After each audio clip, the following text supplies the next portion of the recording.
Hello. I just had a wonderful morning outside painting in plein air, as they say, which just means painting outside. And painting outside has its advantages and its disadvantages.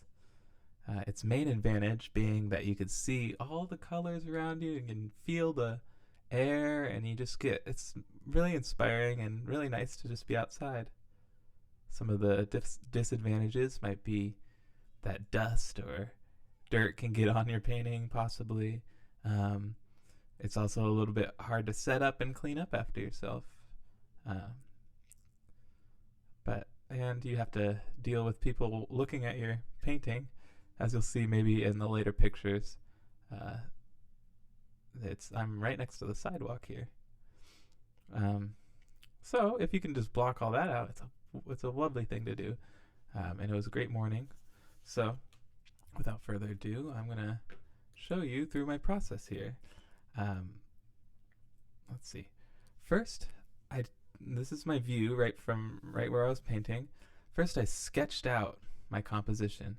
So this was just on a wood panel that I painted white, and then I used a pencil, and you can see how much I erased and corrected myself, and you can see that it's pretty rough. There's not much detail, but that's just to get the measurements. And then I started mixing my paint. Here's a kind of a side by side of my drawing and what I was drawing. Here's the paints I'm using. They're oil paints. So these are four colors, just red, blue, yellow, white, and then a palette knife, which I use to mix colors. And then this is a paint thinner. So it's kind of dangerous. I like to wear gloves when I'm using it, and it's nice to do it outside so you're not breathing in paint fumes. But what that does is thin the paint out so it's easier to brush, and also it dries a lot quicker. So I use that in my first layer in order for it to dry so I can paint over it. So those are my colors. Oil painting is very fun and very flexible because the paints stay dry or stay wet for so long, a couple days. They can be workable. The paint thinner speeds it way up, but I love oil paints because you can just keep playing with them. So here's the colors on my palette here, which is just an old baking sheet that I use. So I've got blue, yellow, white, and red. I mixed, this is me trying to get a background color for the house. So I mixed blue and white and some paint thinner to make it a little runnier. And that's the color I got. And you can see here, I painted most of the house with it, the solar panels on the roof. And then I mixed some yellow in and started the bushes as well. There's my mix with that green in there too. So you can see I used blue and yellow to get green, and white to lighten it up, and even a tad of red, which what that does is make it more gray. Since green and red are opposite on the color wheel, they gray each other out. So if you got too bright of a green, which it would have been if I just had blue and yellow, then I add a little bit of red and that'll make it more gray. I don't want to do too bright at this point in the painting. So you can see my toes here. Here's me mixing an orange. It looks like I added a lot more red to get a brown color, which I painted the ground with. And then what I did is I took a paper towel and I rubbed away the color I just did, so it gives it this nice effect. It was a little too dark when I first put it on, so I just rubbed it away, which is probably my favorite part of oil painting, is that you can use a paper towel by itself or maybe a little bit of paint thinner and rub away, which is actually what I did on those. Can I just point to it? Yeah, I can.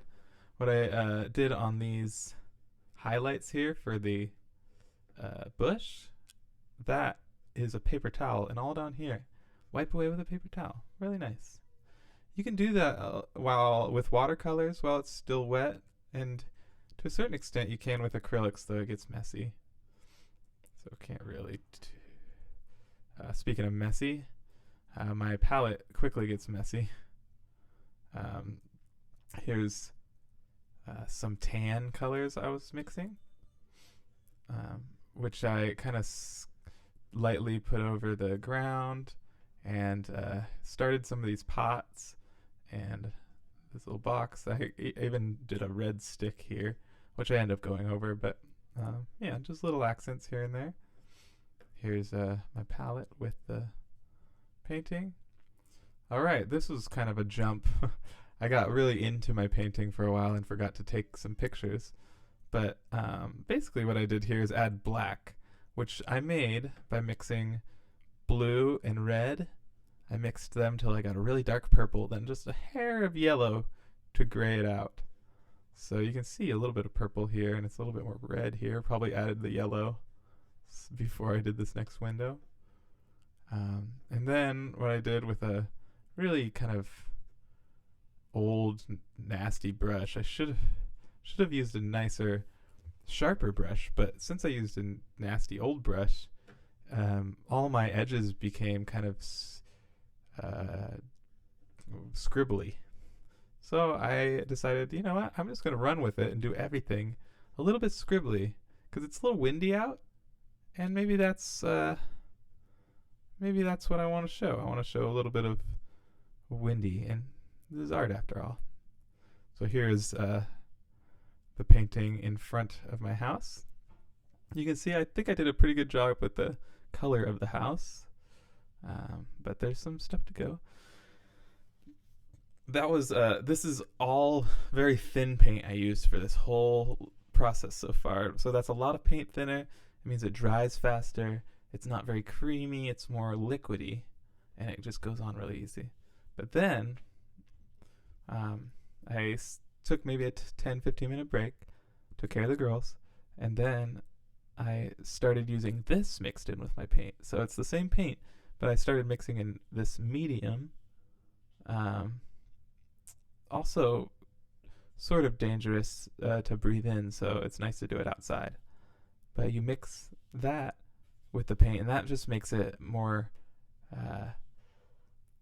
thinner and easier to work with. But also this does speed up the drying time, but not as much. It's way slower than the paint thinner. So add that on, and then I did some details. You can see the ground here. I added, if I go back, here's the ground before, and then I added that medium paint, and the quality of the paint is much nicer with the medium. It's more creamy and buttery. So I added some just random shapes of orange and brown and gray into the ground, because what it's really made out of is like bark. So I made it a little bit more orange than real life, just because I wanted some contrast with the green. Here's what my palette looks like now. You can see this big smudge of medium here. So that's what I'm mixing a little bit into my paints to get them nice and creamy. And I'm not very organized with my palette. That's one thing I want to work on. But so I kind of just mix here and there. Then when it gets too messy, I just wipe it off and try to leave the big clumps of paint so I don't waste them. So let's see, what did I add here? Just a little bit more details into this bench and into the pots and everything. So this was all done with this bigger brush so far. I had two brushes that are about this size, which is maybe a 3/4 inch. So this whole painting was done with this fairly big brush. So now I'm switching to a smaller brush, which is when I hope to start on the details. Or continue on the details. I started doing this kind of motion, just little swipes for the rooftop. Here's no rooftop, and then I did these motions. We'll check in with the roof in a second. Here's my draw where I was painting. See, I'm right next to the sidewalk. It's fire hydrant. I'm facing the house this way.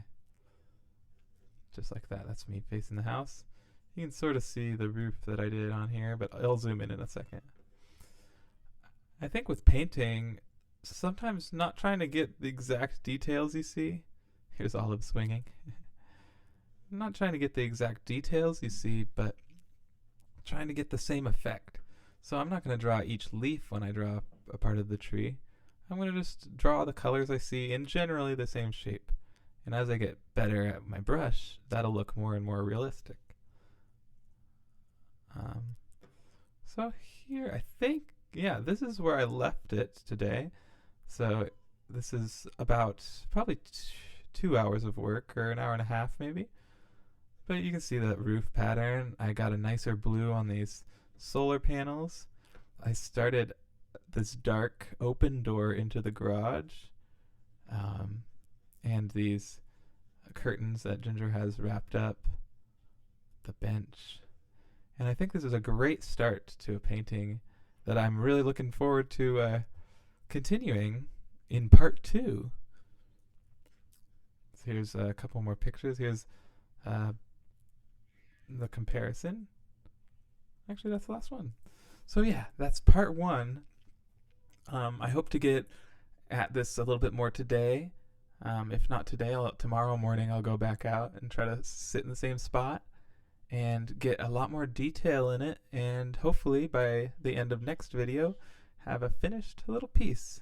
I really highly encourage anybody to paint outside in plein air. It doesn't matter if you have oil paints or watercolor or acrylic or even colored pencils or crayons. As long as you're outside and enjoying the nature, enjoying the colors, then yeah, that's what really matters. So I hope this might have inspired you today. Stay tuned and I'll upload part 2 within a day or two. All right. Take care.